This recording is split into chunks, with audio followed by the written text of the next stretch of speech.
This is the Tom Barnard Podcast. Listen live weekday mornings, 8 to 9:30, or anytime you like as a podcast on the Tom Barnard app at tombernardshow.com or wherever you get your podcasts. Wherever. So, okay, we're just going to start kicking it in 8:01 in the morning. We're less than 12 hours away from, he's all dolled up in his Viking stuff. Absolutely. Typical. They got first of all, they should win easily tonight, I would think. I think this game, it should be a win. I think it'll be a little bit closer because Cooper Kupp is back for the Rams, and he is, I think when he's on his game, one of the best receivers in the game. So the best sound of waking up is Cooper in your cup. There we go. I was going to go with Folgers, but Cooper sounds better. I like what you did there. We stole their jingle. Yep.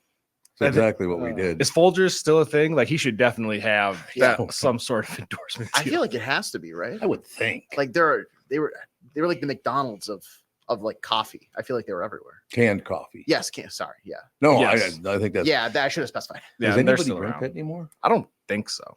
But I mean, I just started drinking coffee again for the first time in about 70 years. There, well, How you liking it? Go get yourself some Folgers. I got my, what is this stuff called? Oh, Super coffee. Like a caramel latte type of thing. Yeah, baby. 10 grams of protein right here. It's all caramel latte. That's exactly what it is. 70 calories, only 3 net carbs. We like it. Works for me. That's nice. It all works out in the end. So, yeah, we'll be talking about that game tonight quite a bit throughout the day. I watched a little bit of news last night, which is getting harder and harder to do, of course, to watch the news because everybody's a psychopath now. Yeah. Oh, my person has to win. Settle down. I got to be honest with you, ladies and gentlemen. I am a registered voter, United States of America. I actually just checked yesterday, and I am registered. See, there you go. Yeah. I figured I should get on top of that because in case I need to re-sign up. Does that expire? Like, do you have to do that every couple of years? I don't know. I don't know, but I've never registered to vote. I just show up and have never had any issues. Okay. So I don't think it really matters. So you cheated. I don't know. Well, you didn't register. Nobody tells me the rules. They just said, "Hey, show up to these polls." Okay. And I was like, "Okay." I think they have your residency. So if you show up, you might the first time you might have had to sign a couple papers, and then you're officially registered. I just don't know if you have to do it every however many years, but yeah. And then I just go from polling place to polling place and just keep voting and voting. Yeah. Well, there's a shock. Yeah, so. Hard to believe. let me just say what many people's great grandfathers would be saying. Yeah. You people. Yeah, well, we used to not be allowed to vote, so just making up for all those lost years. Yeah. Yes, because it's very important. Well, is anybody steering your vote? Because, like I said, I don't give a rat's ass who you vote for. You want to vote Democrat, you want to vote Republican, you want to vote for Independent. You do what you do. I am getting really, really tired of the national news, however, being so incredibly filthy on both sides too. It's not just one. Let me just tell you something, ladies and gentlemen. Do you think it's a good idea for not at this particular time? Think of what the national media is doing by using the word fascist. Think about that. Do you really think that Donald Trump is a fascist? And if he is a fascist, why didn't he destroy this country in his first 4 years as president? If he was going to make the move, why didn't you make the move? Well, because he wasn't a fascist then. Oh, he became a fascist in the last couple of years. Isn't that the presidential rule where it's you go very tame for that first term, and then when you are in your second term, that's and you can't get reelected, then you go, balls to the walls crazy and all that stuff. So we're going to get balls to the wall. That's going to be it. I try to watch as much national news as I can. I can't last very long at it because all it is bitching and pissing and moaning about, oh, my people. Shut up, for Christ's sake.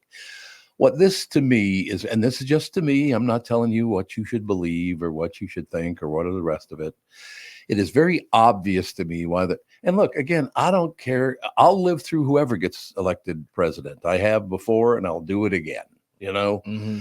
I will vote.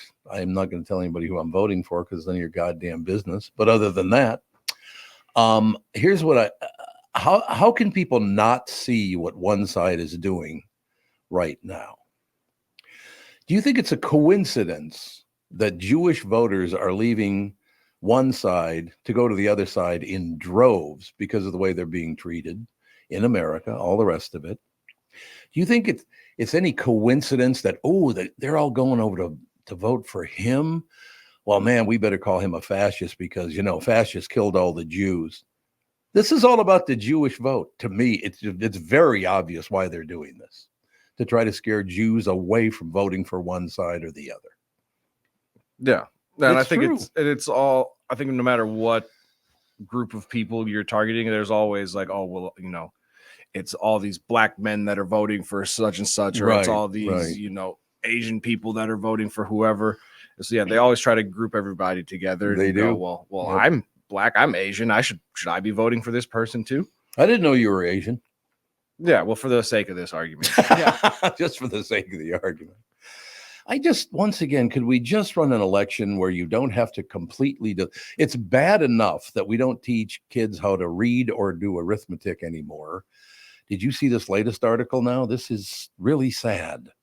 But again, to me, and you can certainly there's a place they can call in and agree or disagree. I mean, they don't have to do it. They can do it on the show if they want, but they don't have to. Uh-huh. Where should they call in what they think of that? If they want to, it's 952-625-75. Why don't I remember the 625? It's a weird number. Yeah. It's a It weird kind of number. is. Yeah, Like, it's not like a Minnesota area code or anything like that. I just think it's quite a coincidence that we went from Jews being very loyal to the Democratic Party, and then all of a sudden they didn't have in the college system now, they didn't have the right skin color for the Middle East, so you got to turn on them. And then when this guy comes along and supports Jews, and Jews start moving toward voting for that person, all of a sudden fascism and Hitler's name pops up. That's not a coincidence. I'm sorry. And I'll close with this because I'm not going to go on and on. But how filthy are you to compare anybody to Hitler? I mean, think about that. I don't care if it's Charles Manson. Hey, he was Charles Manson, but he wasn't Hitler. Hitler was like on another level. Yeah. He's got his own level. Another level of evil. So yeah. Yeah. So everybody, would you just calm down? Your person wins, good for you. Your person doesn't win, we'll all get through it. No matter who gets elected, I will be fine. I love my wife and children and grandchildren. I got great friends. I got a good job. You guys do what you need to do. But it just seems so filthy to watch people. And he's a fascist. Give me a break, for Christ's sake. My favorite is over the past couple of weeks, we've seen the town halls with the undecided voters. And I say undecided voters because I feel like at this point, we're now, less than 2 weeks away from election day? Oh, God. Yeah, it's only 12 days now. I'd like to think that 99% of voters know who they're if you put the ballot in front of them, they know who they're checking off. Yeah. I think it's more, can their opinion be swayed? Because I feel like I've known who I'm going to vote for. Absolutely. For the last couple months. Mm-hmm. Tom, I know you just said you do. I'm sure Tevin, I'm sure you probably know who you're going to vote for. Mm-hmm. But it's just very funny to me to see. Yeah, I'm totally undecided. I know. Come on. You have two choices. You got to believe in something. It's two choices, and none of them are like a surprise. Yeah. Didn't see this candidate coming. No, we're not like getting to know. Like nobody's like Donald Trump. Who's that? Actually, unless you just woke up out of a 13-year coma, then I understand that. But yeah. You know what I noticed yesterday watching the news a little bit, and it was actually on the local news I saw this. So they did some coverage of Trump and Kamala Harris, and not one, but both of them are a lot more wrinkly in their face. This looks like it's taken a toll on these two. Yeah, usually presidency and election process is if you see the before and after photos, especially after a presidency, they look awful afterwards. It's true. No question about it. All right, we got to get going here. So I got to read this one really quickly. Okay. This is what I'm talking about. A college, George Washington University, Washington College, I guess. Okay. Is changing its logo because kids can't read cursive. That's rough. What the hell? I know that we have kind of dropped off with like teaching cursive in Yes. schools, which Yep. I think is kind of weird because I understand you're not signing as many checks and stuff like that anymore. I don't sign that many checks, but I at least know how to write in cursive. I thought that was like a mandatory thing. Yeah. Well, it used to be. Yeah. Yeah. Also, a good way to tell if you're qualified to go to college. Can you read the sign on the front door to get into college? Yeah, because if you can't come in. Yeah. This is exactly what I'm talking about. It's gotten so ridiculous. Kids can't do math anymore. They can't read. No, they can't read cursive at all, apparently. Now, look, you can pop the logo up on your screen. It's on Wise Brother. A college is changing its logo, and here's a look at it. I cannot tell that says George Washington. They're talking about his signature. Mm-hmm. But I can, take A and connect it to B. Yeah, that's close enough to George Washington. I am assuming that's George Washington's signature. Who else's would it be? Right? Yeah. Yeah.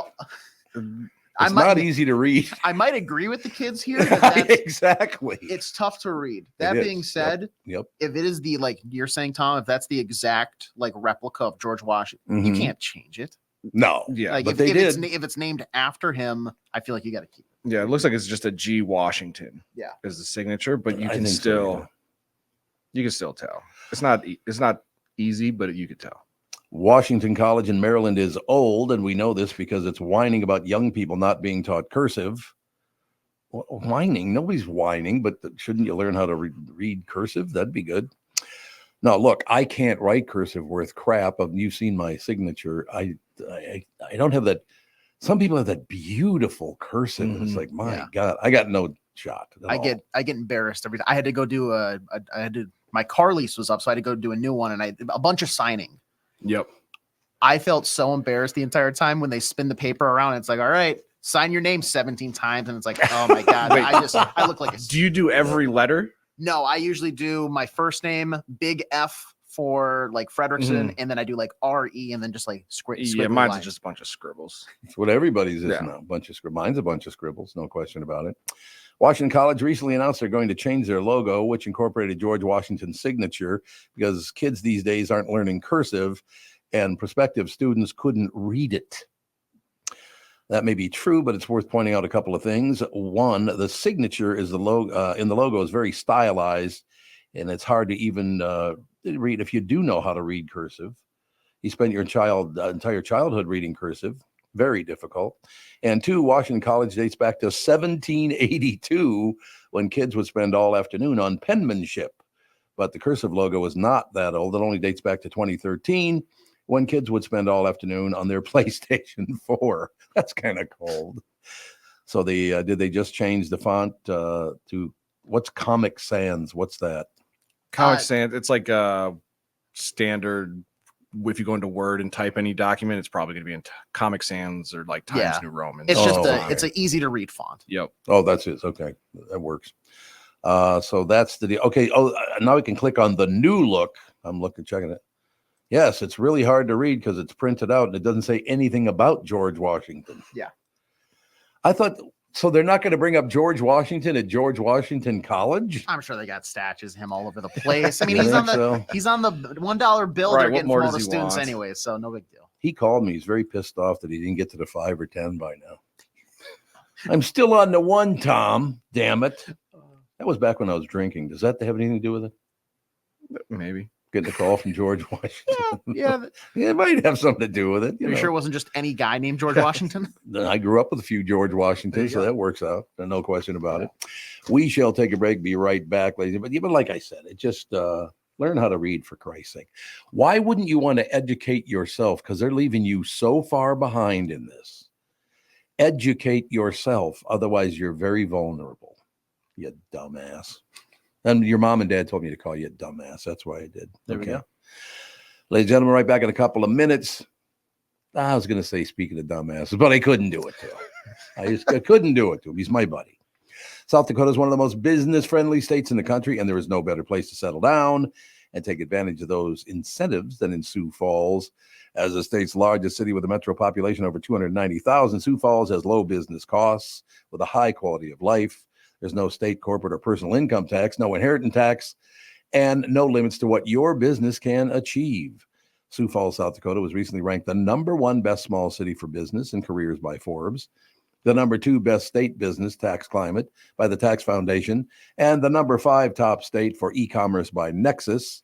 As one of the Midwest's fastest growing cities, Sioux Falls has a robust growing job market. No matter where you're at in your career, we have an opportunity waiting for you.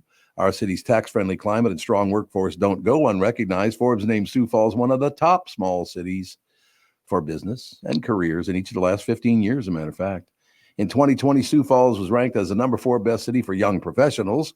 Now, how does South Dakota stack up against other states? They rank second in the nation for the lowest cost of doing business, the most business-friendly state, and the best business tax climate. And as South Dakota's biggest city, Sioux Falls is at the center of these benefits. Now is the perfect time to make your move to Sioux Falls. Visit SiouxFallsDevelopment.com. When you need someone to listen, a lawyer you know and trust. If you've never been in an auto accident, it's hard to know what to expect from the insurance adjuster. Here are some tips. 1, if they taught you about whether or not you should hire a lawyer, it's a good sign that you probably should. 2, it's illegal for them to give you any legal advice. They aren't lawyers and they aren't licensed to practice law. 3, if they tell you that everyone involved in the accident is at fault, they're wrong. This comes from the belief that you're at fault for just being on the road. That's nonsense and not supported by any law. Finally, remember that friendly adjusters are often just gaining information. They want you to do most of the talking so they can file their report. I'm Mike Bryant from Bradshaw & Bryant. I hope you're never injured in a collision. But if you are, don't sign anything until you've talked to us. Find Bradshaw & Bryant, personal injury attorneys at minnesotapersonalinjury.com. Seeking justice for the injured. Bradshaw and Bryant. Mike Lindell of MyPillow employees want to thank my listeners, all of our listeners, as a matter of fact, for all your continued support. When Mike started MyPillow, it was just a problem solution, one product company. Well, since then, they now have hundreds of products, some you may not even know about. For example, the brand new 4-pack dish towels, just $25. 6-pack towel sets, just $25. Bed sheets for as low as $25. Check out their overstock and closeout sale and save up to 80% off select items. You're looking for a good night's sleep? Take advantage of the classic collection on a variety of MyPillows for as low as $9.88. These amazing offers won't last long, so order now. Just go to MyPillow.com, call 800-516-5146, and use promo code TOM. You're listening to the Tom Barnard Podcast. Ladies and gentlemen, as Judd pops on, let me announce today, October 24th, 2022. 2022? Well, it was originally posted then. That's when it was originally posted. It's National Bologna Day. Notice I said bologna. I didn't say bologna. Yeah. Hey. Yep. You guys eat bologna? I did as a kid. No. Can't remember the last time I had bologna. Bologna. Hard no as an adult for me. But like a fried bologna sandwich, I think still every once in a while is No, just you're fine. talking. Yeah. When it bubbles up, you mean in that? Yep, you got to cut one of the sides. You gotta, yeah. Absolutely. Because otherwise it turns into a tent. Well, it does. I'm just here to tell you. I think Tim and I are like not so much. So we'll just blow off National Bologna Day. Well, I mean, if you want to celebrate it, you certainly can. Does your bologna have a first name? Oh, God, you almost dragged me in. I almost said Catherine. I almost said it, man. You almost got me. Oh, yeah, Catherine. She would love that, wouldn't she? Yeah, she'd go over that. That'd go over big with her. No question about it. In any case, Judd Zulgad, SKOR Northwest, us, ladies and gentlemen. We got a big day coming up, ladies and gentlemen. A big night coming up. Your Minnesota Vikings on the comeback trail. Is that correct? Yeah. Well, I mean, they're coming off a loss. So, yes, definitely they play the Los Angeles Rams tonight on, it's a Prime Video streaming game, but you can also watch it, as we were talking about yesterday, on Channel 9 here. Channel 9, yep. And then, so it's 2 games within a 4-day period, and then they have the weekend off. So, you know what? If they can split, if they can get the Detroit loss is disappointing to a certain extent, but if they can go into their Colts game November 3rd, having split these two, I don't think internally they're going to be complaining a ton. You'd rather get the division game, but 6-1 is not going to be scoffed at. That's for sure. No, I would not scoff at it. Matter of fact, a couple of people have mentioned they probably are not going to lose their next 3-4 games because the teams they're playing are not very good. Well, yeah, that's true. I mean, the schedule lightens up. The dangerous thing is thinking that, but yeah, there's because you think that you're like, oh man, you're going to be, and then you basically, you know, go out there and don't put in the requisite work. But yeah, they got well, the Rams. It's weird now. Cooper Kupp, who's one of their star receivers, who's been out since I think week 2, is coming back tonight, so he's going to make a difference. There's no question about that. It's on the road. It's a quick turnaround. You had to travel. The Rams did not. They both played on Sunday. So this game, record-wise, favors the Vikings heavily. Mm-hmm. But the Rams are a well-coached team, and they've been decimated. Their offensive line, I think, is down to like 2 starters left. So they've been decimated. After that, you get the Colts. And the Colts are they're weird. They're not a bad team, but they're an odd team in some ways. But that's at home, so you should win that one.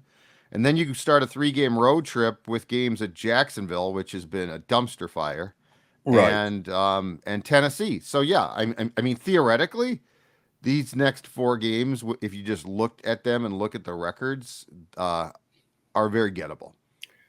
God, I love every time somebody mentions Jacksonville because I worked at the Big Ape down in Jacksonville back in the day. And of course, Jacksonville's downtown area, there's an island and you can go over, I think it's one of 4 or maybe even 5. I think it's 4 bridges. You can get I've done it. Yeah. You've been there. So there you go. Yeah.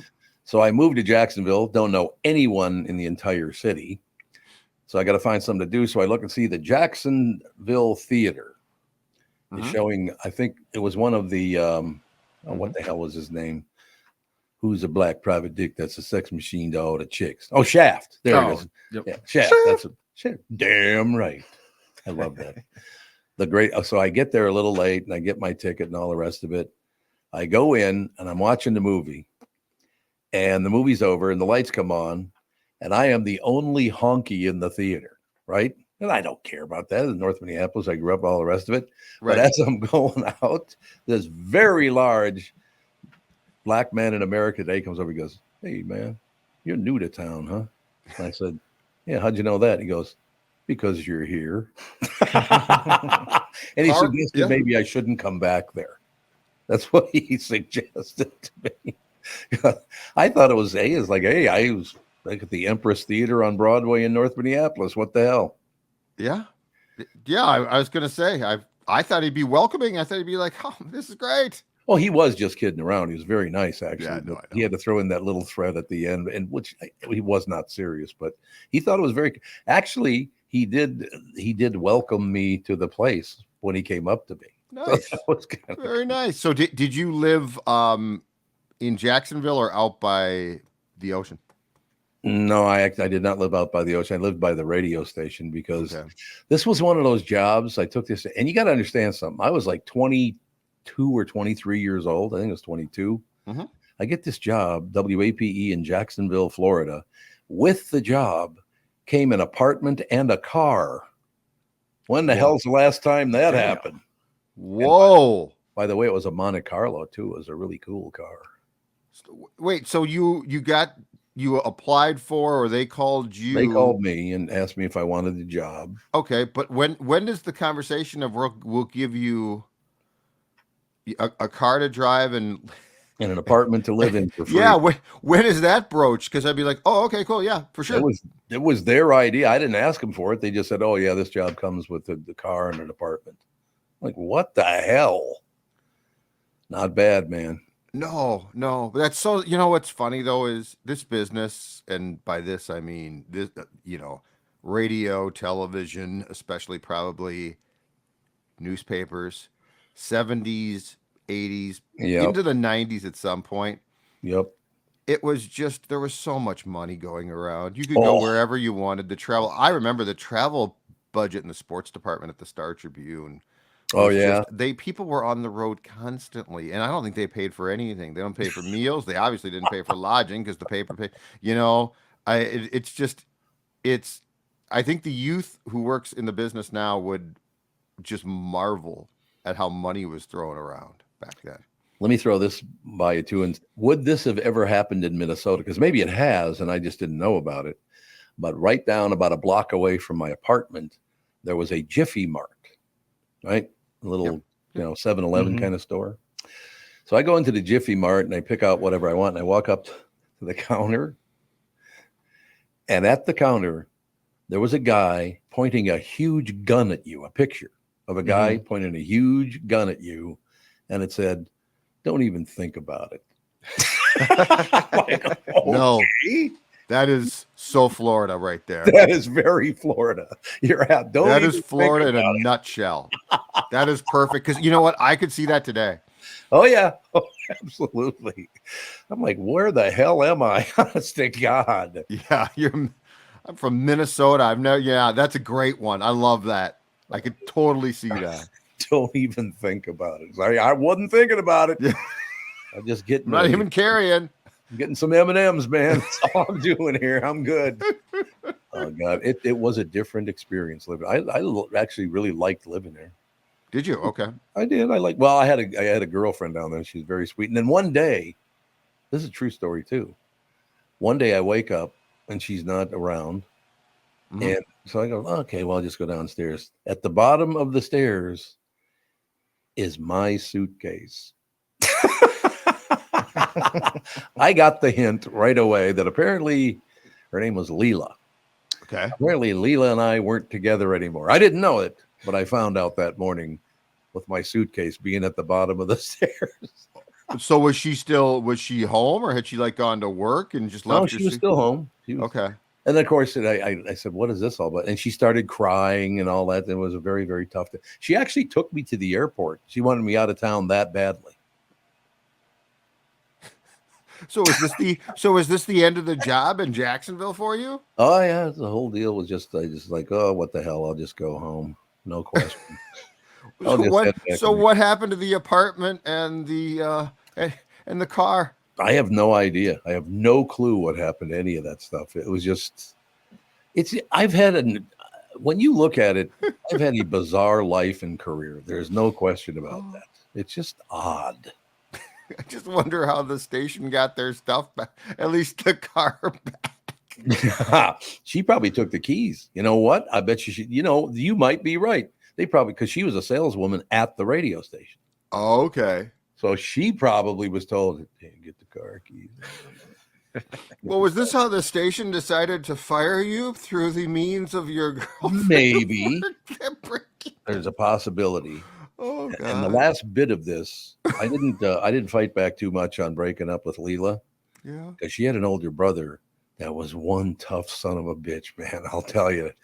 This guy had an edge to him like you wouldn't believe. He was very nice to me, but I watched him get pissed off at a couple people, and I decided I will not argue with you that we're breaking up, Leela, because if you tell your brother, I might not be able to get out of town fast enough. Oh. So in this case, you went quietly.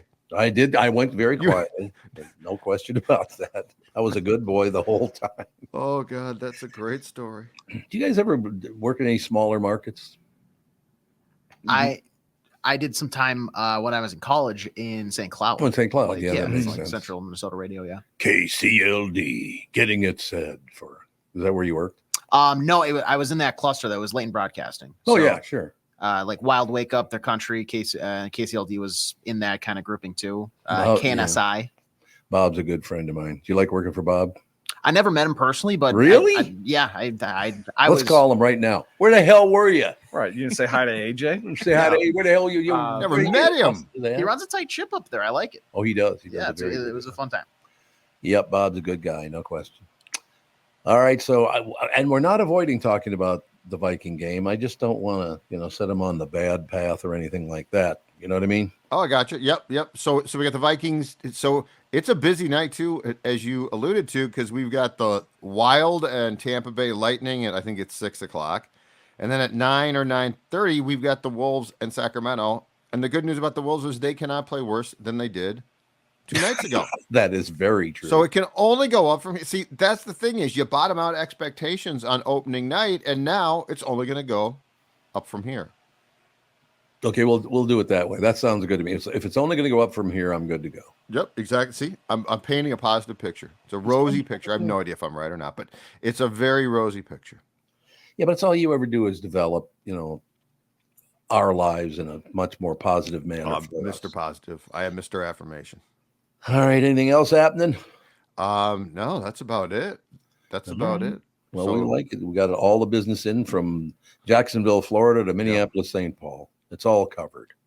Yes. I will say this last thing about Jacksonville is, and I've been there twice on football trips, so I've not spent a lot of time there like you did, but I like it more to southern Atlanta than actually Florida in some ways. No, there's no question about that. It is more Georgia than it is Florida. Yeah.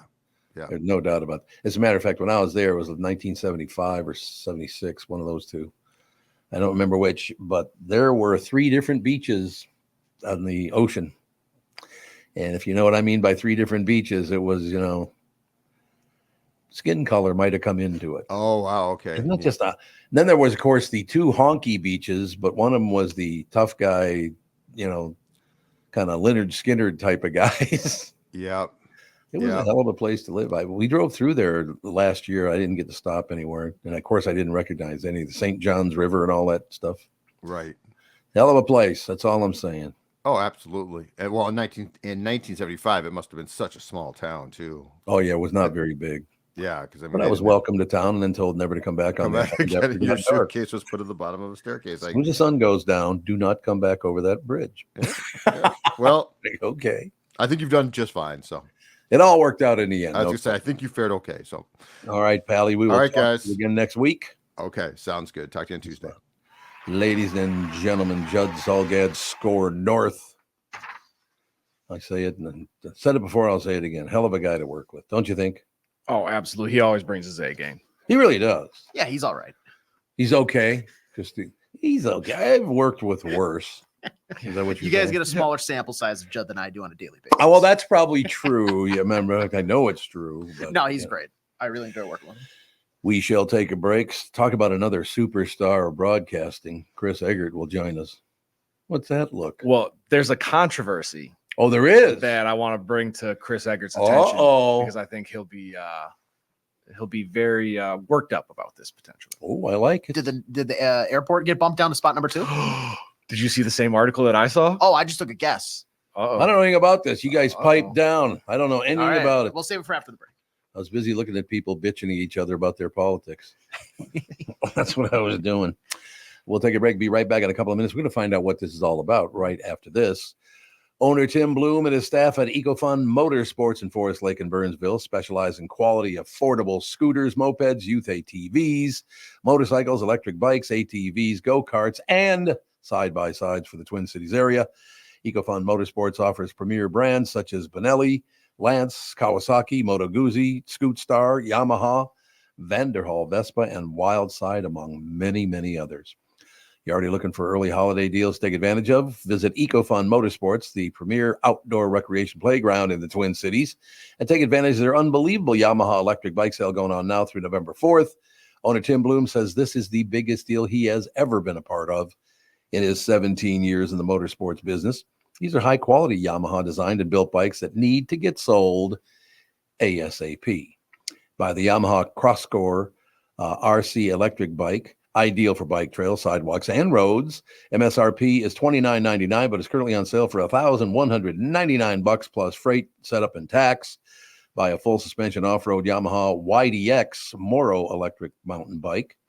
Originally MSRP of $4,799, on sale for $19.99 now through November 4th. Or you can buy the race version, the Yamaha YDX Moro Pro electric mountain bike, original MSRP of $54.99, on sale now for $2,199. Both models come with a free second battery and a 5-year warranty. Colors and sizes are on a first-come basis. First come, first serve, baby. So hurry into EcoFun Motorsports today in Forest Lake or Burnsville to get your Yamaha electric bike now before they are gone. Visit ecofunmotorsports.com and tell owner Tim Bloom that Tommy B sent you.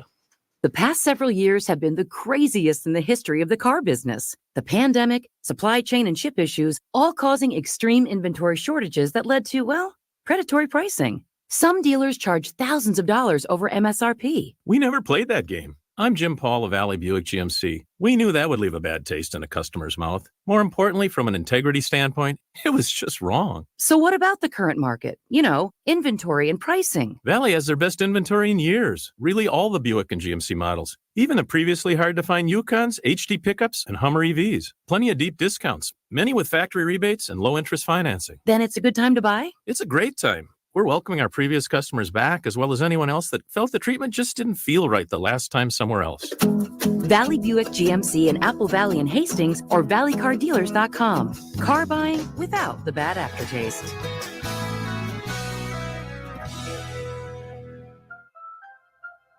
Why should your business bank with North American Banking Company? Here's Austin Bartz of Bartz Lawn and Landscape and Bartz Snow Sculptures. I started banking with North American, I think, 3.5 years ago.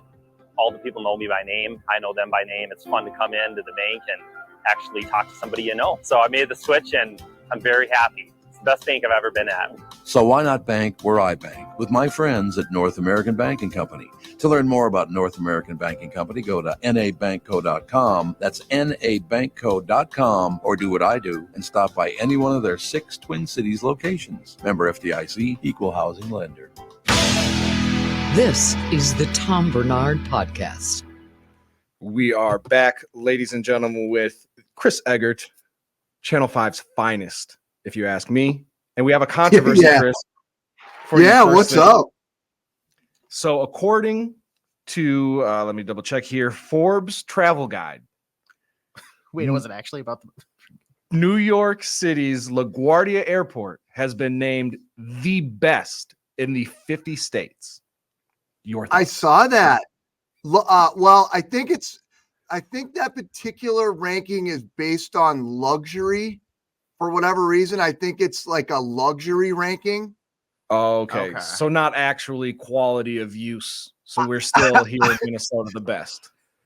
Just to be clear, I am not the airport authority. I just generally know how much people here love to hear about our airport that wins award after award. Tom, it sounds like MSP, there was an airport list that came out and MSP was not the winner.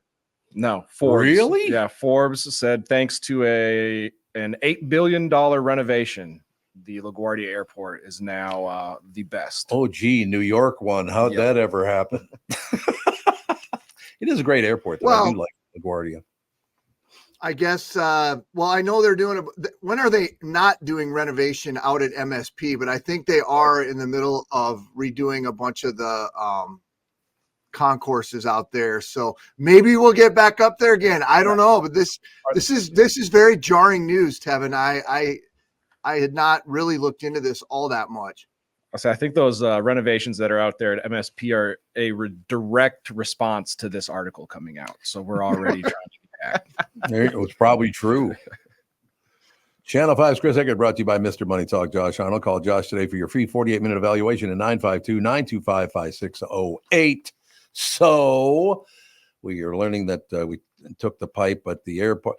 I got to be very honest with you, 100% true.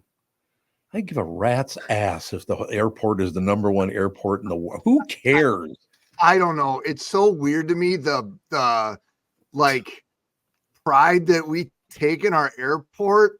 Again, like it's fine, and it's better than fine according to most rankings that always come out. But I'm just like, to me, an airport's an airport, generally speaking.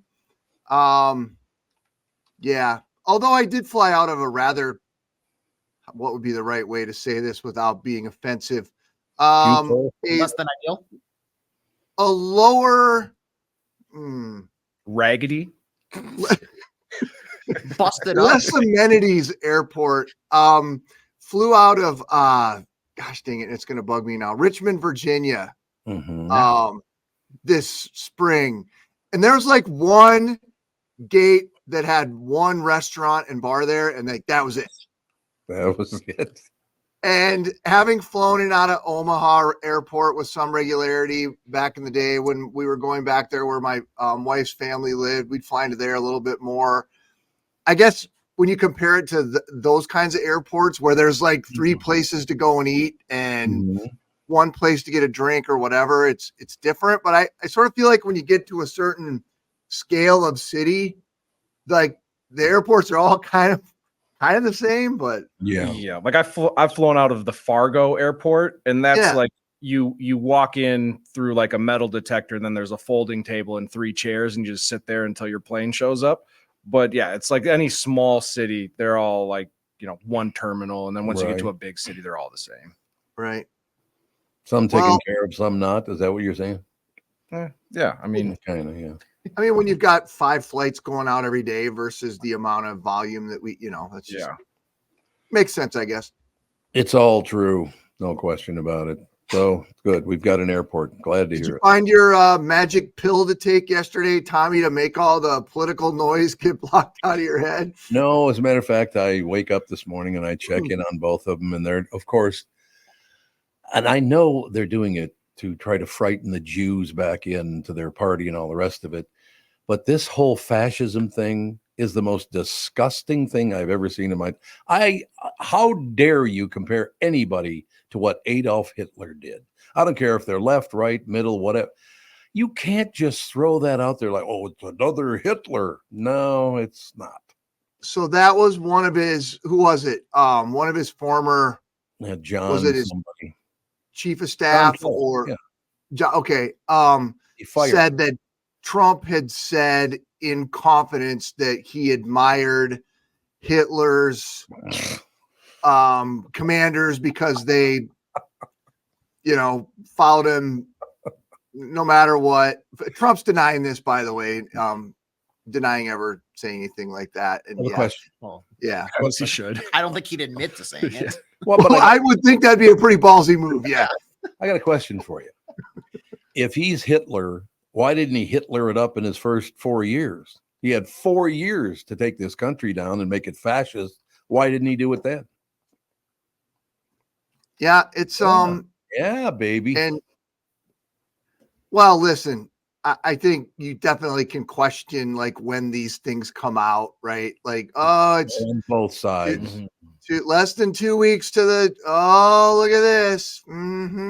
And I would expect that you'll see something like on that, the flip side of that, something like that'll come out about Kamala Harris in the next, there's always going to be, and it's like somebody's sitting on something just to wait. They're like, oh, I'm gonna get him now. I generally that stuff doesn't, from what I'm hearing, it's not really swaying the people who are kind of drawn their sides at this point. I think we did report this morning that Wall Street Journal numbers countrywide have Trump up over her a couple percentage points right now. And that changed. That was a bit of a swing from the last polling that they had put out. So that was something that came out on that this morning. But it's one thing I did notice, and I brought up to the fellas already, is both Trump and Kamala Harris have a lot more wrinkles in their face than they did about a month ago. They're stressed as hell, both of them. Well, and when does anyone sleep? Like I don't care what. I mean, say what you will about either one of them. It is not easy to get up and be out talking all day, every day, and doing all the speeches and doing all the appearances and doing all the. I mean, I think this is a terrible comparison, but I think like Tom, think about when you go out to the state fair for that Saturday that you go out there, or we're out there every day. After I'm done at the fair, I get home and I'm like, oh man, God, that was a lot. That was exhausting because you're talking to people and so for sure they look more tired now. That's also why presidents go in looking a certain way, and by the time they're done being the president, they look like they're 20 years older, right? Like they do, yes. Stressful job. Everybody just calm down. For God, there should be certain words like fascist you shouldn't be able to just throw around. It's far too important a word. I have been bothered from day one about the throwing around of the Civil War. Everyone's like, Civil War, and we're going to Civil War, and like people are saying Civil War, and I'm like, dude, shut up. Like, I mean, I don't know. What the hell do I know? I would like to think at the end of the day, we're not gonna go down that route again. But I don't even like, to me, to bring it up is you're suggesting it then, and when you're suggesting it, you're planting the seed in people's heads, and I don't know. People just love to do that. And Minnesotans do lead the troops in this one. They love to label you with the most harmful label they can possibly give you if they don't agree with what you're saying. I don't know why people love to do that. It just makes no sense to me at all. I don't know that that's unique to Minnesota, but no, I'm not saying it's unfortunately most places. Yeah. It's just the way it is. Okay, you got one very important thing you have to report on before you leave. So let me know when you have to leave. I do have to leave, but what's up? So. Yeah. What is the new name of Goldfish crackers? You don't know this to any of the don't be looking it up, you cheater. I don't know. You ready? And I'm not making this up. Goldfish crackers are being rebranded as Chilean sea bass. What? There's actual Chilean sea bass. Yeah, there's like you can't just name the cracker. What? Hold on. How's that like? You ever seen Game Night? Like, how's that profitable for Frito-Lay? How is that profitable for Goldfish? Like, this what are we? Pepperidge Farm. Pepperidge Farm, yeah. Pepperidge Farm. Pepperidge Farm. What about your fattest strawberries? I love that when he says that. Pepperidge Farm wants young adults to know Goldfish crackers are something grown-ups eat too. So here's their latest marketing stunt. They announced they're temporarily rebranding Goldfish and changing their name to Chilean sea bass. They posted a jokey ad calling them more sophisticated and so adult. Okay, so it was a joke, but what is the point of all this? Do you get it? Well, the point is we just talked about stupid Pepperidge Farm, and we otherwise wouldn't be talking about it. Yeah, good point. That's a smart marketing department right there. They are selling a set amount for each day for next week at ChileanSeaBassCrackers.com. Oh my God, that's funny. Oh, so listen, don't sleep on. I don't think. What's so. that, AJ? Not even going to be in a store. No. Like if you go to Target, they're not going to be there. You have to go a specific, special, limited time website to order these. Well, don't sleep on those Goldfish crackers. They will do in a pinch. Oh, no, they're great. I love those Chilean sea bass crackers. Those are funny. Whatever you want to call them. Oh my God, that's so ridiculous. All right, I gotta go. All right, 10 more seconds.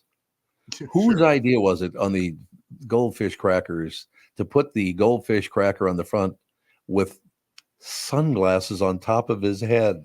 Gotta let you know how cool he is. I guess so. All right, get back to work, Egert. Damn it, you fascist. All right, bye, you guys. Talk to you later. Ladies and gentlemen, Channel 5's Chris Egert, brought to you by Mr. Money Talk Josh Arnold. Call Josh today for your free 48-minute evaluation, 952-925-5608. Yeah, I mean, there's a fish cracker. It's not even real, and they're wearing sunglasses. Yeah, and I mean, adults are still eating Goldfish crackers, especially anybody with kids or grandkids. Yeah, you think I'm not going to just take a handful of the Goldfish? Come on. They are good. Absolutely. There's no question. Didn't they used to have Parmesan flavored crackers? Too? Oh, they got all. Oh, yeah, they've got fun. Oh, they still do have it? Yep. Yeah. I think you can get like some that are like cooked a little bit more, so they're a little crispier. You can get like different kinds of cheese. Yeah. As my next door neighbor, one of the 80th places I lived as a kid, my next door neighbor woman would say, "Them are good." Them are good. She used to say "them are good" to everything, no matter what.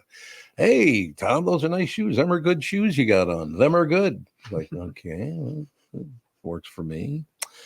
That's all I have to say to you, ladies and gentlemen. Do we have to take a break, or are we just going to head to the house? Can we hit this one, and then we don't have to take another one till Kristyn Burtt. Kristyn. I love Kristyn. Did I ever tell her that? No, that's like a well-kept secret, I think, on this show. Yeah, we like to say that while she's not with us, and then berate her when she's on. No, I agree. I think let's berate her in just about 30 minutes? About that. No, about 25. Yeah. Somewhere in there. We're good to go. We'll be right back in a couple of minutes, ladies and gentlemen. More news coming up next. Does thinking about retirement make you uncomfortable? Sometimes the anxiety for wondering if you saved enough can be overwhelming. But what if I told you that you could ease those tensions in just 48 minutes? My guy, Josh Arnold, Mr. Money Talk, can sit down with you and get you on the right track for your financial future. Josh has navigated it all when it comes to uncertain market and economic conditions, and he'll always provide straight talk. Never sugar-coated advice on how to reach the finish line with your retirement goals. Don't let your financial worries give you an ulcer or keep you from calling Josh right now. His 48-minute no-obligation consultation could be just what you need to feel better about your future. Call Josh today at 952-925-5608. Set up your free 48-minute no-obligation consultation. That's 952-925-5608. Investment services offered by Josh Arnold Investment Consultant, LLC Security Investment Advisor. Past performance is no guarantee of future results. All investments must involve risk. You know that. All comments and opinions of Josh Arnold do not constitute investment advice. I am a paid endorser. Is that text you're sending so important that you missed your turn? Is that text you're sending so important that you ran the red light? Is that text you're sending so important you didn't see the ball coming onto the road or the child that followed? Hi, I'm Mike Bryant from Bradshaw and Bryant. When you take your eyes off the road for even 4 seconds, your vehicle travels 100 yards. That's the entire length of a football field. If you absolutely have to text, you need to pull off the road somewhere safe and do it from there. Texting and driving is against the law and can cause serious injury or even death to you and others. Now that is important. We hope you're never injured in a collision, but if you are, please contact us. Find Bradshaw and Bryant, personal injury attorneys at minnesotapersonalinjury.com. Going farther with Mike Bryant on your side, seeking justice for the injured. Bradshaw and Bryant. Mike Lindell of MyPillow employees want to thank all our listeners for all your continued support. When Mike started MyPillow, it was just a problem solution, one product company. Well, since then, they now have hundreds of products, some of you may not even know about. For example, the brand new 4-pack dish towel sets, just $25. 6-pack towel sets, just $25. Bed sheets for as low as $25. Check out their overstock and closeout sale and save up to 80% off select items. You're looking for a good night's sleep? Take advantage of the classic collection on a variety of MyPillows for as low as $9.88. These amazing offers won't last long, so order now. Just go to MyPillow.com or call 800-516-5146 and use promo code TOM. You're listening to the Tom Barnard Podcast. You know, just looking around at the news today, you can find some real gems. That's all I'm saying. Oh, what we find? I'm not making this up. This is an actual headline, and I'm going to let you swallow what you just did before saying what I'm about to say. I don't want to spit anything out all over this very expensive soundboard. Indeed. Aaron Rodgers. Uh-oh. A lot of people hate him, don't they? I think I know where you're going with this. You might know what the next part of the line is. Do you know? I think so too. You do too? Ladies and gentlemen, this is from a national news service. Okay. This is not local, national news service. And the headline is Aaron Rodgers says he is not a booger eater. There's video evidence that may suggest otherwise. Really? But I don't think he was actually picking and eating his boogers on national television. Oh, he wasn't? No, I don't think so. What do you think? It sure looked like it. It sure looked like it. Oh, did it? Yeah. Do you have the video? No, I don't. I'll see if I can. Well, no, I mean, unless you can pop it right up, not that big a deal. But I just basically he was caught, Tom. Monday Night Football. Right? Yeah, he was sitting on the sidelines, and anytime he's like the Jets are not doing well, they always show his face on the sideline because he's a very expressive person. Yes. He looks annoyed. Yes. And so they caught him like itching the inside of his nose potentially, and then transferring said finger to his mouth, like directly. And it was like, okay, well, then we move on. It's like, well, I think enough people have seen or have done that move before to know what it kind of is. I have never tasted a booger in my life. No, I mean, I would assume maybe as a little kid, but I don't. Yeah, maybe. Yeah. I don't recall. Like, definitely not as an adult. Like, you know what? Let me have a little snack. Really? No. I usually will take the Chilean sea bass over. Yes, doing that move. No question. Why don't you put a Chilean sea bass up your nose and then dig for it on camera? It'll be good. Don't you think? I think so. It adds a little extra spice. Okay, I love these stories. From Wise Brother does a good job with a lot of. Matter of fact, that Wise Brothers that story Aaron Rodgers says he's not a booger eater is a Wise Brothers story. So they cover the news powerfully. That's all I'm saying. The hard hitting. Hard hitting. Yeah. That's exactly right. 13 things everyone experiences when they become an adult, but no one talks about. How can there be 13 of them? Any ideas? I don't know about, I guess I don't know what direction they're going, but I'll always love these lists because there are definite things that unite us as like, hey, we were never told as children that this is what adulthood would be like, and it always catches us off guard. That's true. Very good. Remember when #adulting was trending? No, I do not. I hate that word so much. Adulting? Yes. And what does it mean?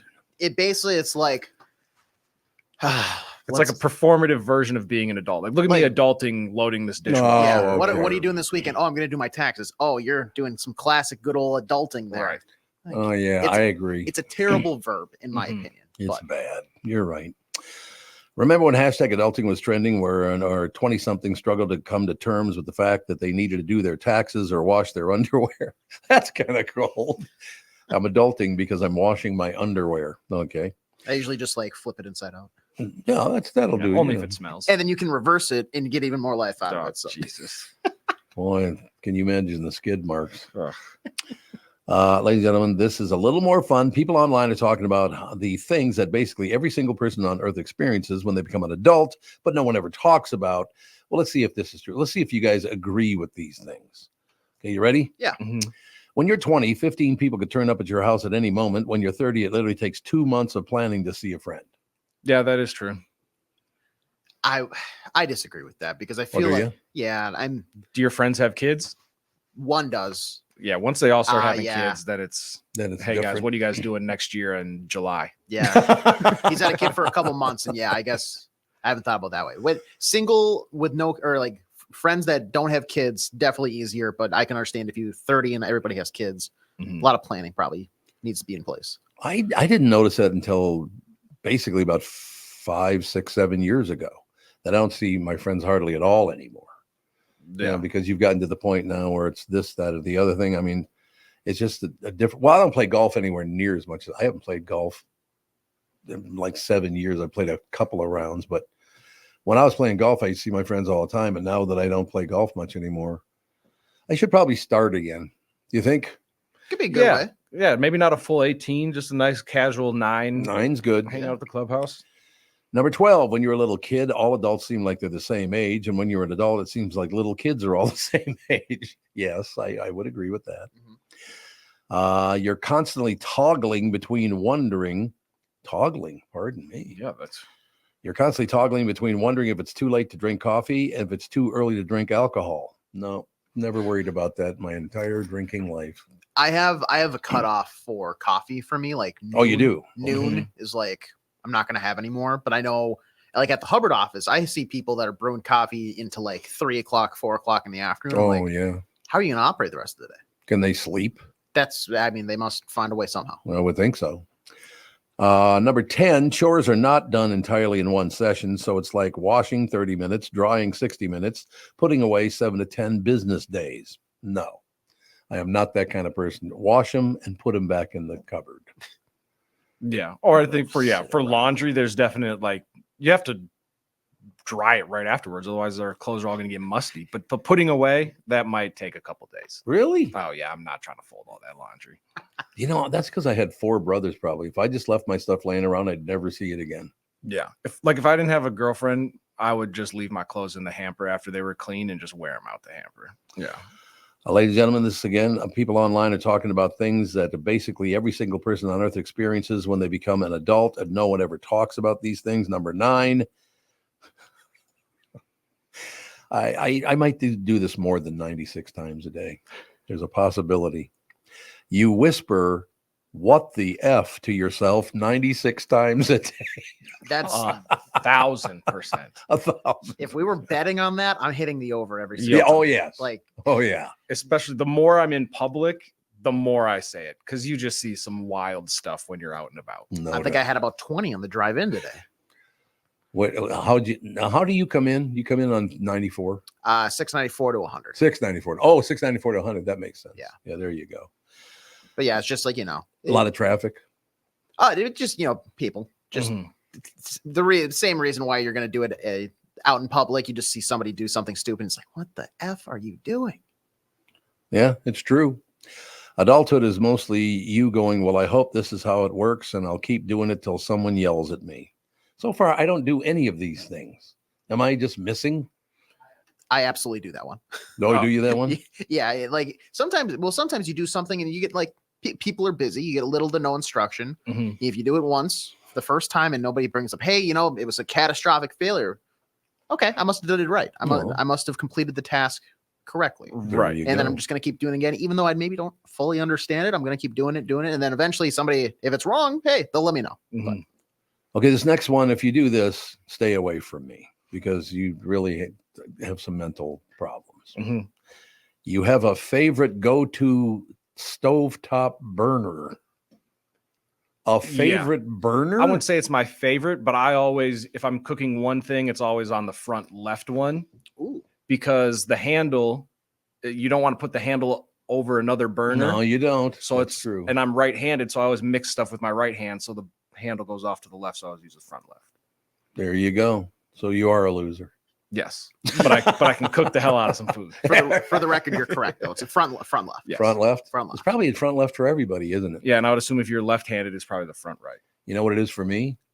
Catherine going, get the hell away from the kitchen, it's Tom. whatever one Catherine wants turned on. Exactly. If it's not the front for everybody, like if your preferred one is a back burner, you're we an need to put you on a list. Yes. Really? Yes. That's psychotic. You're leaning over. You're making too much of an effort by leaning in. It's just like you have two. You have one that's like so much closer, and I don't know. That's true. But I am not making that up, though. If I go anywhere near the kitchen, where are you going? Like, settle down, honey. Settle down, my dear. You know how I cook? I go pick it up. I was going to say, you call, boop, boop. That's my cooking. It'll be ready in 20 minutes, sir. Number 6, your morning routine now includes 10 minutes of sitting on your bed thinking about how tired you are. Nope, I could not do that because I'd just fall asleep again. No, once I'm up, it's go time. Yep, I couldn't agree more. Your top 5, these are things that people do that basically every single person on earth experiences them. They become an adult, but no one ever talks about the top 5. Number 5, you spend too much time debating yourself on keeping a cardboard box because it's like a really good box. No. I'm guilty of this. Are you really? I've got a handful of just empty cardboard because I might use them for. I might have to ship something. I might need to give a gift, and then it's like holiday season's coming up. I'm gonna have to wrap some Christmas presents. I don't want to I'm a terrible wrapper as is. If I have a box, it makes it so much easier. I suppose. Maybe I want to store stuff. Like I put things in the back of my car, and it's like, okay, like if it's a big box, like transport stuff. Oh, nope, I'm out. Yeah, he actually lives in those boxes. Yeah, I was gonna, he is a box enthusiast. A box enthusiast. Yeah, no, I probably need to break some down. Like it's not like a crazy amount. I just have a few like in a corner that are stacked up on each other. You sound like somebody that has a crazy amount of boxes in your house. God, I'm judging you now. I've never judged you more than I am right now. I think people out there are probably going to be in the same boat as me. They are. Not like a couple is okay. It's a couple. I want to specify that it's a couple. 1,000. Yeah, I'm going to say there's at least 10. Couple hundred. Yeah, there you go. We get to the top 4. So far, the first 11, I don't do any of these things. What the hell? Number 4, you get irrationally upset when they rearrange the grocery store. Why would I possibly care? Although I will get upset if I go to, so like if you go to a Target, most Targets are all set up kind of the same, right? Yeah. Or most Lunds and Byerly's. If you go to one that's not set up the same, that annoys me because like, why are you special? And now I have to search for, because you guys decide to put whatever over here instead of where it usually is. I understand. I understand completely.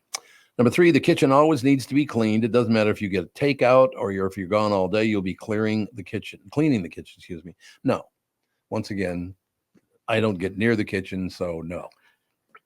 I feel like that's a personal problem. If you might just have trouble like cooking and eating if you need to clean the kitchen every single day. It's all true. I took a shot yesterday from Catherine. Oh no. Speaking of that. So I'm running around. I can't find it. What the hell? I was looking for a belt or something. I was looking for something. I couldn't find it. Okay. I came walking out with a shirt and just my underwear on because I was looking for the. Thank you so much for Just that Pooh visual. Bearing it. Oh, I got the underwear on. And Catherine, following apparently AJ's lead just now, she goes, "Well, aren't you attractive?" Thanks, honey. Great to see you. Great to see you, my dear. No question about that. So neither you got, and I mean, you're with someone, but are you with anyone right now? Yep. Okay, so you got girlfriends or boyfriends, whatever the hell you got. I don't know. And I throw that out there to include everyone. Right, include the listeners. Yeah. You see what I'm saying? But I just, do you, the people that you're with, do you realize how good you have it? Oh yeah, you do. And I also know how much I annoy her because she's like everything's in its place, and I'm like, you know what? If this shirt sits on the ground for till next morning, it's fine. I had an instance of this last night, and I think like being able to be like honest with somebody in like at the cost of potentially wrecking like their mood or like a vision that they have. My girlfriend Sam I think she's getting a new tattoo either this weekend or the following, but she was sending me some like inspirational designs that she was like, and one of them was like a planet space thing. And my first thought was, that looks like a penis. Oh God. You have to tell her that. And I did. I was like, I think they're all nice. My one critique was that one kind of looks like and you know, like, you know, yep. Twig and berries. Like, yeah, twig and berries. And she was like, I don't think so. But then she sent it to like some of her friends, and like they all were like, oh yeah, absolutely. And I like saved the image and I drew the outline of what I was seeing. She goes, okay, I guess I maybe see it now. But I could tell she was very much, that was the one I think she was leaning towards the most of like design wise to get. So I know it kind of ruined her. I was like, it's not bad, just don't have it exactly like that, because the way Saturn is sitting with the stars and the current and everything looks like a penis. So you got to get the audio, the arrest audio from the original KQ morning show, and just play it. If she ever does buy it and wear it, you got to just hit your phone, because there's a guy being arrested by the cops. It's one of the greatest pieces of audio of all time. We should probably play that at some point because it's that good. But the cop asks this young guy what his name is, and the young guy responds, "I'm going to wait for you're done drinking so you don't vomit." Okay, we're done. So the cop asks him what his name is, and the kid responds, "Dickhead, dickhead, dickhead. Check it out." So if she's wearing the dickhead hat, yeah, you can call her dickhead, dickhead, dickhead. Check it out. Sorry, did I say hat? No, tattoo. She was going to get a tattoo on her forehead. No. I think just like on her like shoulder. Oh, I thought it was a hat or something. This could be like a lower back tattoo or something. Lower back. So it's kind of pulling into the garage. Is that what you're saying? If it was a hat, frankly, I'd let her, because she can take that off. Yeah, then you let her. Yeah, go. that's right. But She like, can take it off. this is very important. This is permanent. I don't want you getting a dick on yours. Anywhere. On your anywhere. So. Oh my God. Number 2, you start having to have the "we have food at home" talk with yourself. Well, what the hell does that mean? Like if you go out to eat you a don't couple eat too times in a week and you're like, you know what? I've got food at home. Like I need to take my ass home and eat. Yeah. Yeah. Or like you're on your way home. It's like, you know what? I could just stop. Chipotle is right there. I have leftovers already. Yeah. I can just warm up.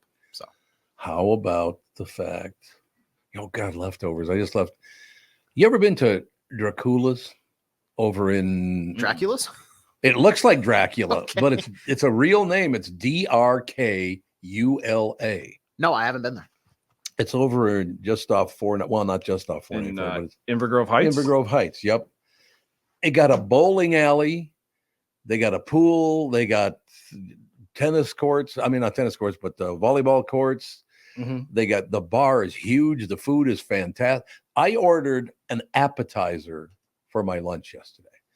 I don't know if they want me to use their name. I'll just use Crystal's name because her father has been a listener for like 40 years. Right. So she called and asked if I would ever, I do this. I don't really talk about it too much, but I do it. I go meet people personally that have been longtime listeners, because if they're going to, dedicate their life to me, I'm going to go thank them for it. Absolutely. Right? Yeah. This guy, God, I would not have wanted to piss him off back in the day. I will tell you that. Just a really great guy. But Crystal, thank you. But if you ever get to Dracula, if anybody knows about it, email it, just send a message or whatever. It's a very, very cool place. So anyway, I order, I guess there was supposed to like beef taco chips, kind of. Mm-hmm. Okay.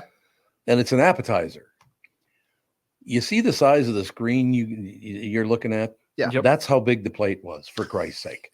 It was like, oh, here are they, and it was about this deep. I'm like, Jesus.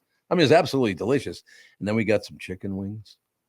Oh. Yeah, this place looks like the type of place that's going to have some good chicken wings for sure. Oh, so you're looking at it right now? Yeah, we got, I don't know how, whatever, just Dracula's Dracula. bowl. Yeah.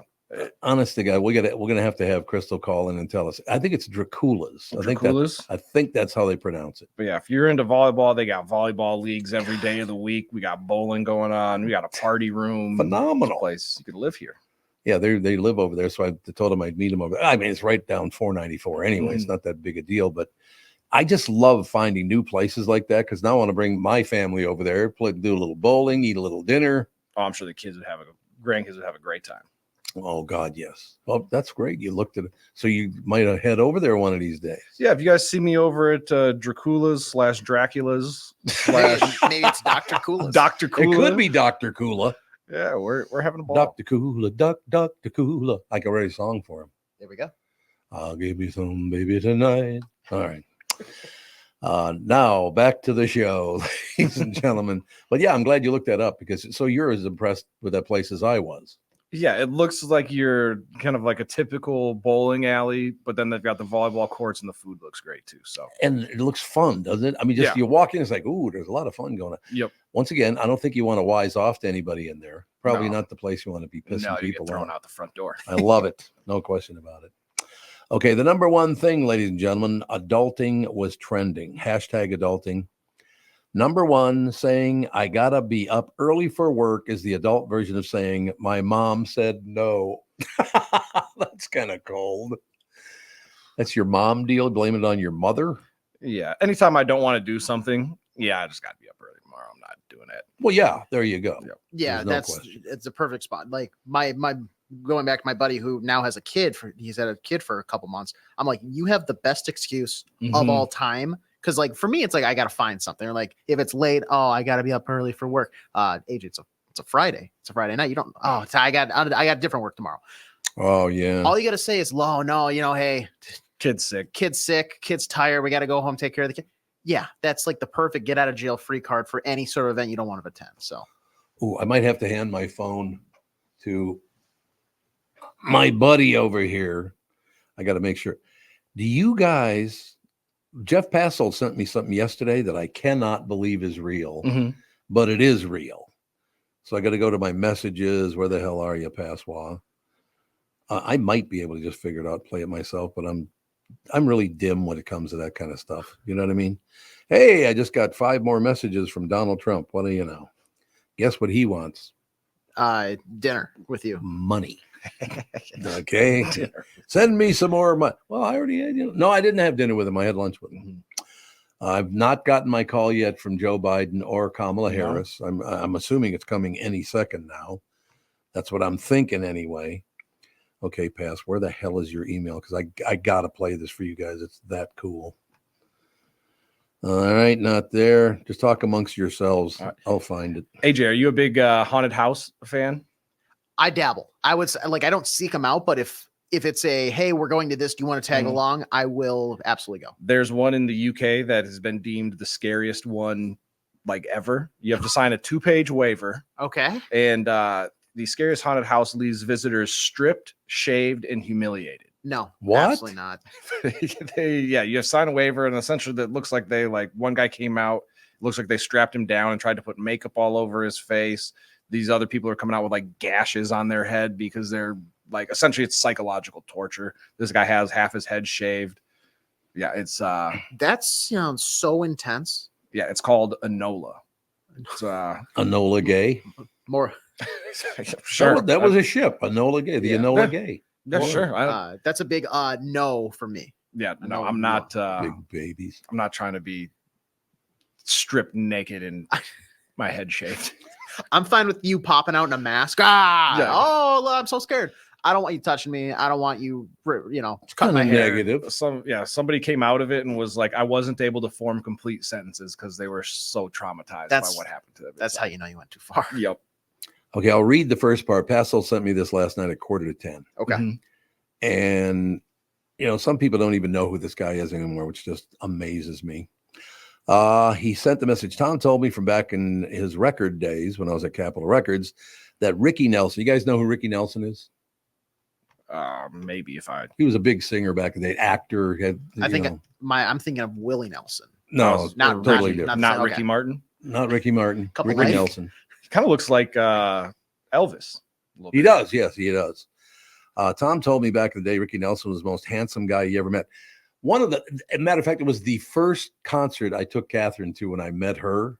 Mm-hmm. It has to be Ricky Nelson. He comes walking over to us backstage and all the rest of it. I'm like, Jesus Christ. I had to bring it to this guy. Right. Most handsome guy ever born.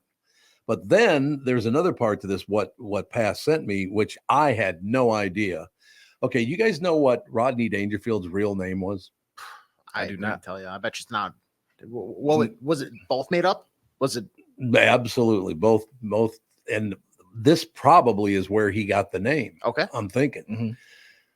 Rodney Dangerfield's real name was Jacob Cohen. Does that surprise you? A nice Jewish boy from New York? I feel like that's a decent enough of a show name. You think? Like, I don't think that's worthy being changed. I think Rodney Dangerfield absolutely stands out more. But if I was Jacob Cohen, I don't think I'd feel like I need to change it to make it in show business. JC, first of all. There That's you go. pretty good. Mm-hmm. Yeah. Okay. Hopefully I got this loud enough and got it ready to go. Oh, Tom, what are you doing? What do you got cooking now? Jesus, Mary and Joseph, as they say. If this is the same type of cooking that you do at home, I see why Catherine wants you out of the kitchen. All right. I knew I'd have to be stabbed right in the back. Typical. Okay, let me see. I think I got this turned up now. What are you doing? Uh-oh. It sounds like you're, hey, Siri, play. Why me? Why do I have to go through this in my life? Explain it to me. We want to take a break and figure it out during that, and you can play it for. No, I don't. Oh, you know what? That's true. I could play it. You can get Kristyn Burtt on the action. KB2. And so I have a quick correction from Officer Dave. Well, two things. He said he does a driver's ed class where none of the kids know cursive, so they just print their name on their license now. Okay. And then he said the Ebola Gay was a B-29 bomber that dropped the first nuclear weapon on Hiroshima. Yeah, but he think. Okay. Ebola is a disease. Well, he was saying that it was the name of the plane, not a ship. So he thinks we might be confused with Enola and Ebola. That might have been a spelling error. The Enola Gay. Oh, okay. Oh, so maybe it was just a spelling error on his phone. So Enola Gay was the ship or the plane that was used to drop a nuclear bomb. Yeah, well, typical cop, KOP. Thank you very much. Great to be here. Okay. Yeah, you know what? I will try to figure this out. Yeah, but you're right. We should have waited for her anyway. So why don't we just take a break? Be right back. Kristyn Burtt will join us right after this. Mike Lindell and MyPillow employees want to thank all our listeners for all your continued support. When Mike started MyPillow, it was just a problem solution, one product company. Well, since then, they now have hundreds of products, some of you may not even know about. For example, the brand new 4-pack dish towel sets, just $25. 6-pack towel sets, just $25. Bed sheets for as low as $25.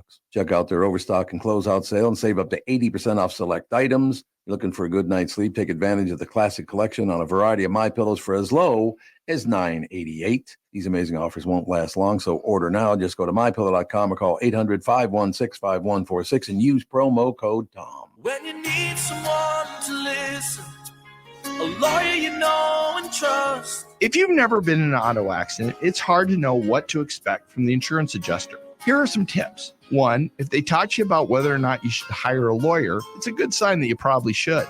2, it's illegal for them to give you any legal advice. They aren't lawyers and they aren't licensed to practice law. 3, if they tell you that everyone involved in the accident is at fault, they're wrong. This comes from the belief that you're at fault for just being on the road. That's nonsense and not supported by any law.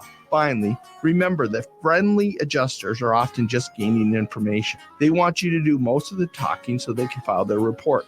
I'm Mike Bryant from Bradshaw & Bryant. I hope you're never injured in a collision. But if you are, don't sign anything until you've talked to us. Find Bradshaw & Bryant, personal injury attorneys at minnesotapersonalinjury.com. Seeking justice for the injured.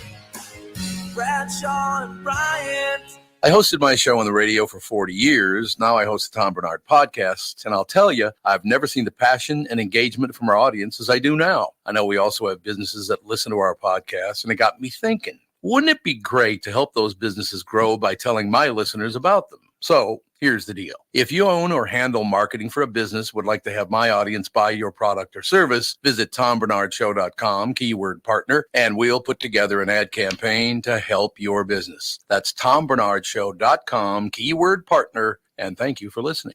This is the Tom Barnard Podcast. Listen live weekday mornings, 8 to 9:30, or anytime you like as a podcast on the Tom Barnard app, at TomBarnardShow.com, or wherever you get your podcasts.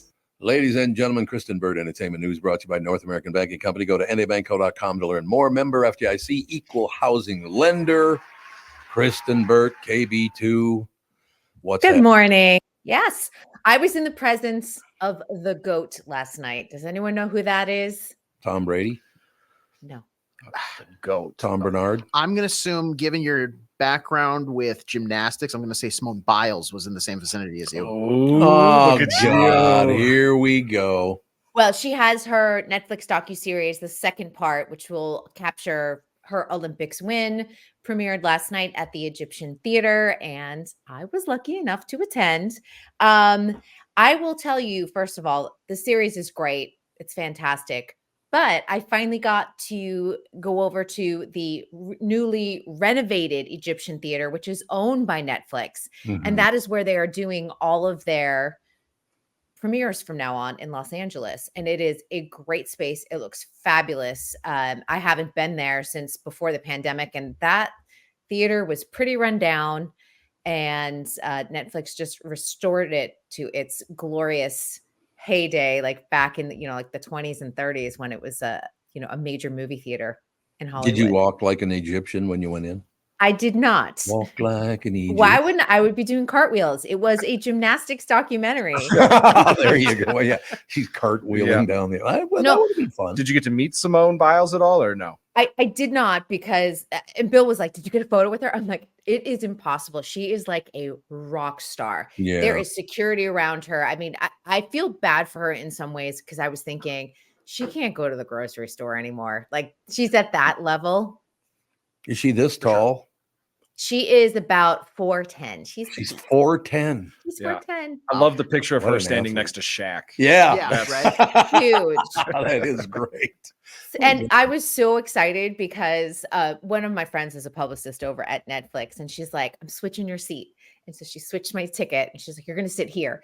And so I sat like across the aisle from Simone, but they put me in the middle of all of the Olympic gymnasts who are on her GOAT tour right now. Gold Across America I think they have 5 more dates left. So I was like, it was like me and then a bunch of Olympic gymnasts. And I was like, I am in heaven right now, because I'm the only one who can barely do a cartwheel that is right here in this bunch. It was very exciting. I could see that. Okay, I'm going to play something for you, but I have to ask you first. Do you know what Rodney Dangerfield's real name was? No. Jacob Cohen. That was his real name. And then he used the name Rodney Dangerfield. Do you have any idea where he got the name Rodney Dangerfield? Because I just found this out yesterday. I don't know. Does anyone else know? No, nobody else knows? No. Okay. Well, Ricky Nelson, and I will say this again, I just brought this up earlier, but when I was at Capitol Records, Ricky Nelson was on our label. Matter of fact, I'll start out with kind of it's a very sad part of it. But Catherine's the first time I took her to an event, it was to meet Ricky Nelson backstage at the old Guthrie Theater. Mm-hmm. And one of the most handsome human beings. I mean, he was flat out pretty. There's no question about it. He's a very, very, you know who Ricky Nelson is, don't you? My Kristyn, three you don't- sons. My three sons. No. He was a He's singer a from singer. 1940 to 1985. Didn't he do a TV show too? Yes. Ozzie and Harriet. Oh, Ozzie and Harriet. I knew Those it was were one his of those. parents. But okay, let's think about you're a young Jacob Cohen. And I do agree with AJ, by the way. I think Jacob Cohen be a great name for a comedian, but maybe back in the day, it was too Jewish or something. Who the hell knows that long ago? I did not know about this. Jeff Passold sent this to me, and I found out where Rodney Dangerfield got his stage name, which is very, very cool. Let me try to bring this up without effing it up too much. Okay, you ready? Here we go. Got her turned all the way up. Well, yeah. Only she doesn't know it's me. She's got a blind date with Rodney Dangerfield. Well, I have to be here. I promised to pick up Ginger at her sister's house. Why can't we meet you later someplace? Because I need moral support. You're in this thing too. You can't duck out of me now. What's my name again? Rodney Dangerfield. Now, come on, get with it. Isn't that amazing? I mean, Rodney Dangerfield, that was from 1955. You would have to remember that episode too in order to get your name off of that, because it's not like YouTube was just available to go see the clip. Exactly. He just heard that once and was like, you know what? I'm going to save that. I'm going to save that. I mean, it's a great name. I don't know who came up with Rodney Dangerfield, but it's a great name. But I had no idea. I knew that Rodney wasn't his real name. I got lucky enough to meet Rodney. Very nice guy. Weird guy.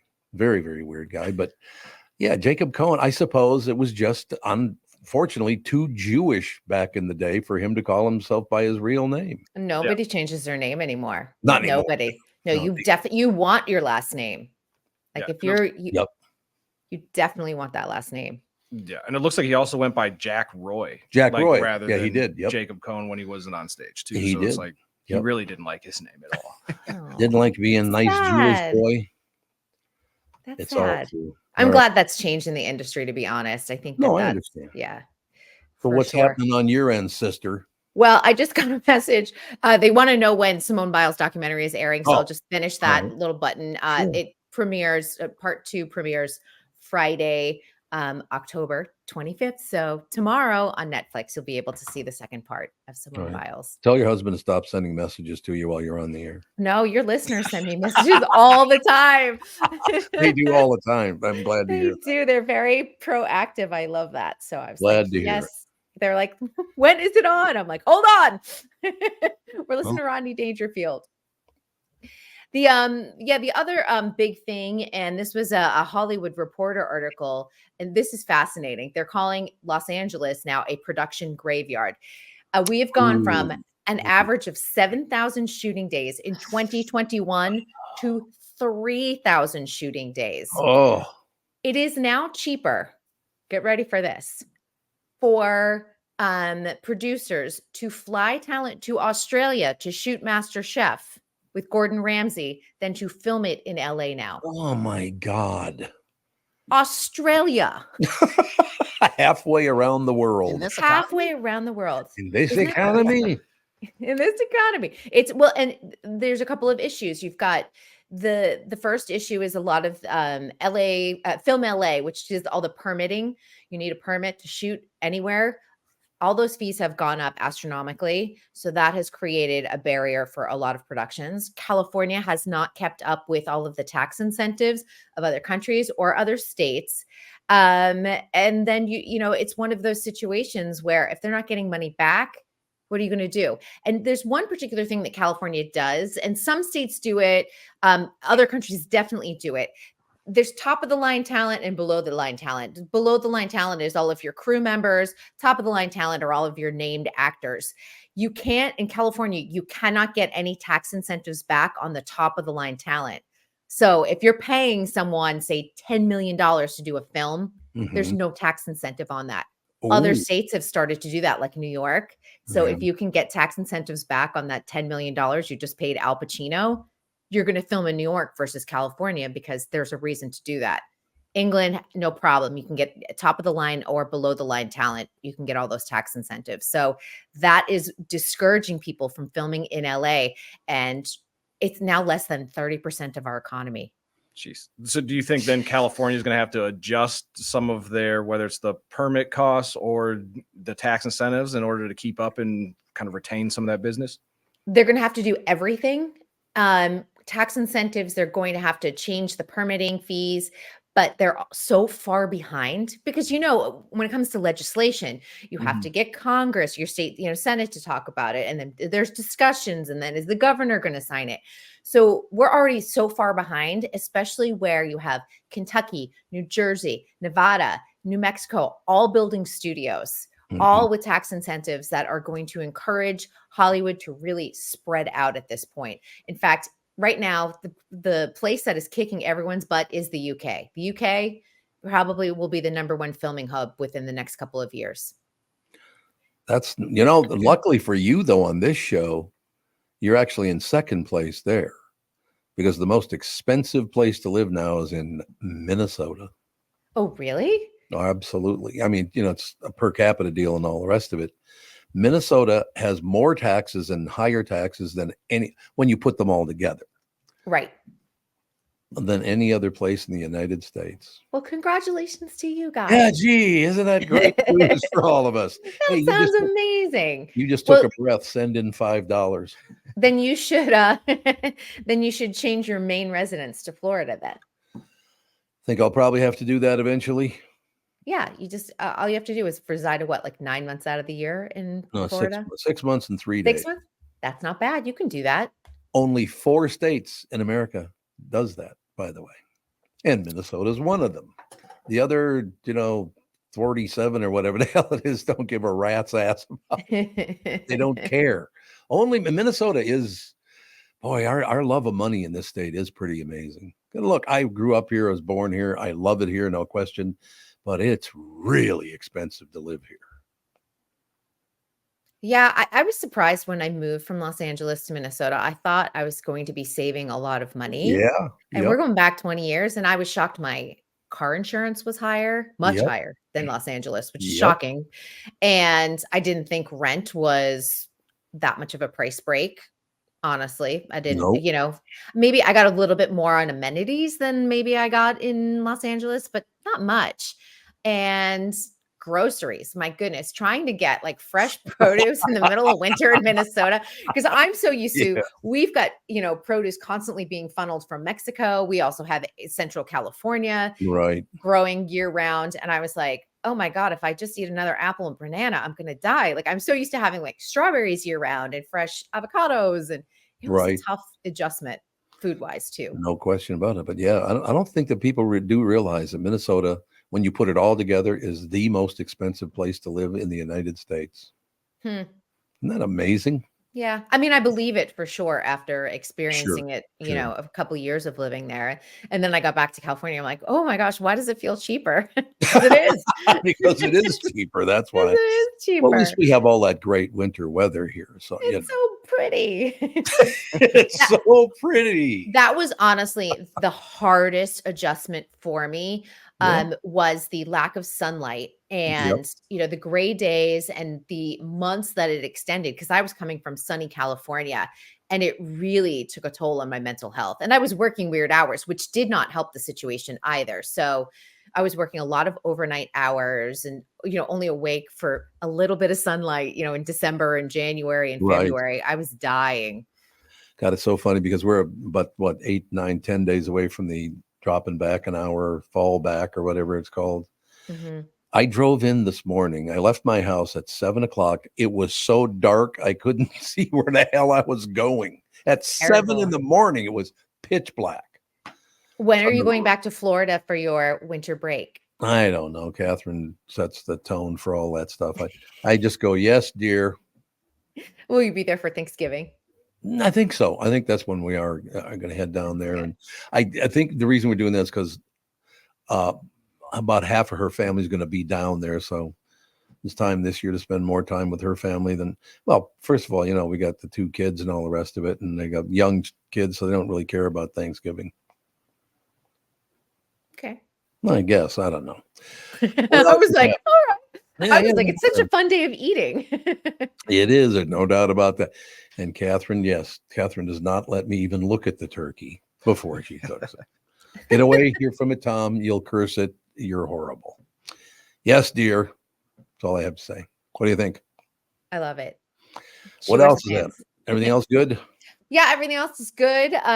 Interestingly enough, and I didn't realize this, Wheel of Fortune is kind of having this like strange little resurgence. I think probably because of the shift from Pat Sajak to Ryan Seacrest. You have people tuning in just to see what it's like. Does the dynamic feel different? But I did not realize. Did you ever interview? This is a blast from the past. Harry Blackstone Jr. God, a long time ago. Yeah, his daughter Bellamy is the executive producer of Wheel of Fortune, and she's kind of credited for bringing it back to the forefront. And her background is all in live events. She learned a lot from her parents, who are both magicians, and and working on their shows and studying what they did. Because back in the day when magic was like the rage, like in the 70s and 80s, there'd be a magic special on like once a week on TV, which is funny to think now because people would be like, magic?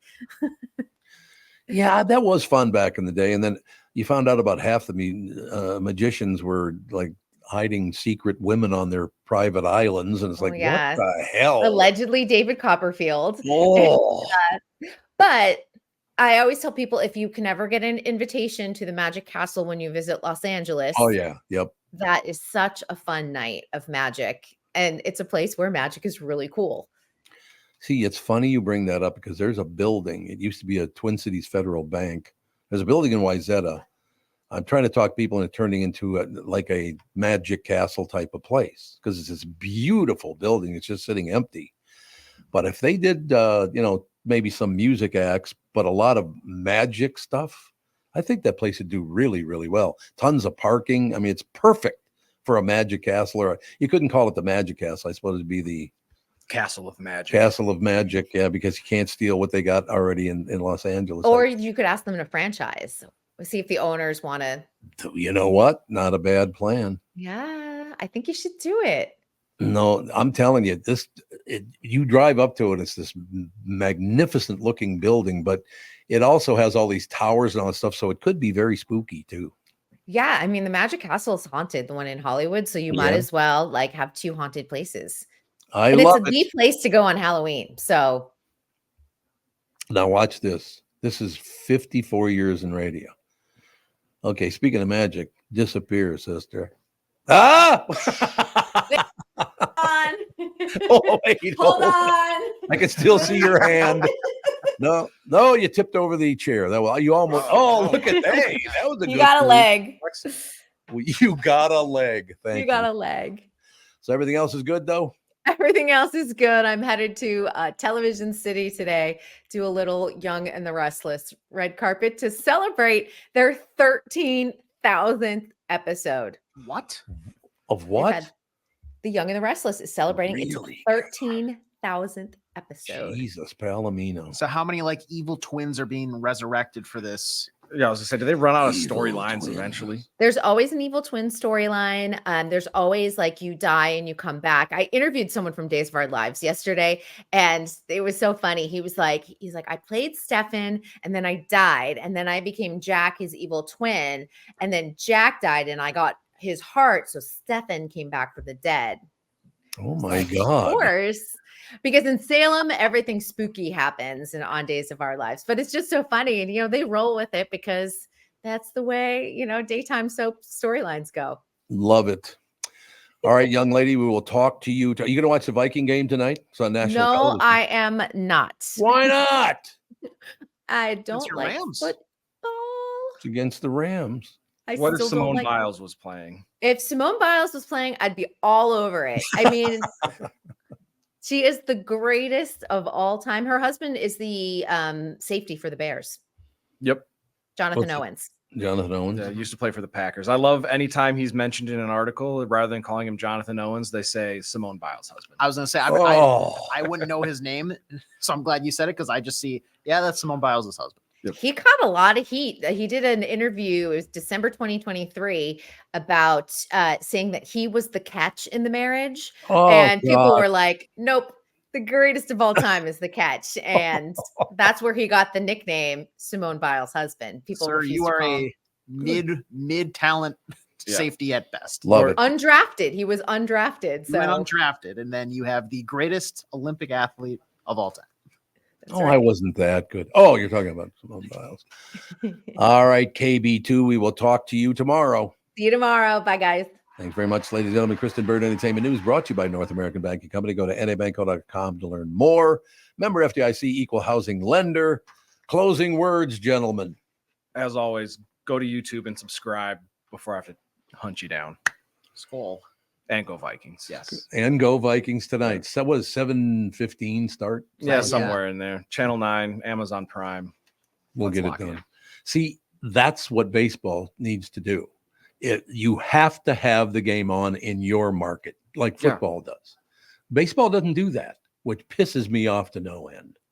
Yeah, it's weird because the television rights for the World Series and like the championship series are TBS. Yeah. Which I've always thought is random. Like TBS, Was that just Turner? Yeah, it's a notable network, but I feel like either CBS, ABC, Fox, NBC, like put it on a major, I don't know. TBS doesn't scream major network. No. It's big, but it's not that big. Atlanta's bigger now. Maybe that helps. Maybe. Yeah, probably not. All right, fellas, we'll talk to you tomorrow. The family show is up next.